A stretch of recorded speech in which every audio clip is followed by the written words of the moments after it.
Chennai வண்ணாரப்பேட்டையில் 2 Rottweiler நாய்கள் தாக்கியதில் auto ஓட்டுநர் படுகாயமடைந்தார். இது தொடர்பான மேலும் தகவல்களை எமது செய்தியாளர் வெங்கடேசன் வழங்க கேட்போம். வெங்கடேசன், பாதிக்கப்பட்ட நபர் யார்? இந்த விபத்தானது எப்படி நடந்தது? விவரங்கள் என்ன? வணக்கம். சென்னை வண்ணாரப்பேட்டை மூலப்பத்தளம் பகுதியில் சவாரிக்காக காத்திருந்த ஆட்டோ டிரைவரை 2 ராட்வீலர் நாய்கள் ஆட்டோ டிரைவரை கையை கவ்விய சம்பவம் அப்பகுதியில் பெரும் பரபரப்பு ஏற்பட்டிருக்கிறது.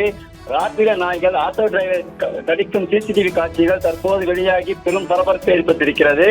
சென்னை வண்ணாரப்பேட்டை மூலப்பத்தளம் பகுதியைச் சேர்ந்தவர் மகேந்திரன். இவர் 5 ராட்வீலர் நாய்களை வீட்டில் வைத்து வளர்த்து வருகிறார். நேற்று மாலை 2 நாய்களை மகேந்திரனின் 11 வயதுடைய மகன் 2 ராட்வீலர் நாய்களை தெருவில் அழைத்துக் கொண்டு வரும்பொழுது அப்போது மூலப்பத்தளம் பெரிய பாளையத்தம்மன் கோவில் தெருவில் சவாரிக்காக காத்திருந்த பொழுது ஆட்டோ டிரைவரை முத்துவின் 2 கைகளை ராட்வீலர் நாய்கள் கடித்து குதறின. இதில் பலத்த காயமடைந்த முத்துவை அருகில் இருந்தவர்கள் மீட்டு அரசு ஸ்டான்லி மருத்துவமனையில் அனுமதிக்கப்பட்டு சிகிச்சை பெற்று வருகிறார். இச்சம்பவம் குறித்து வண்ணாரப்பேட்டை போலீசார் விசாரணை மேற்கொண்டு வருகின்றனர்.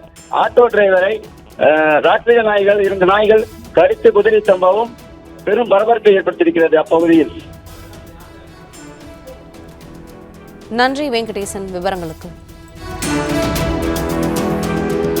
பிளே ஸ்டோர் மற்றும் ஆப் ஸ்டோரில் இருந்து பாலிமர் செயலியை QR கோடு மூலம் பதிவிறக்கம் செய்யுங்கள். செய்திகளை உடனுக்குடன் பெறுங்கள்.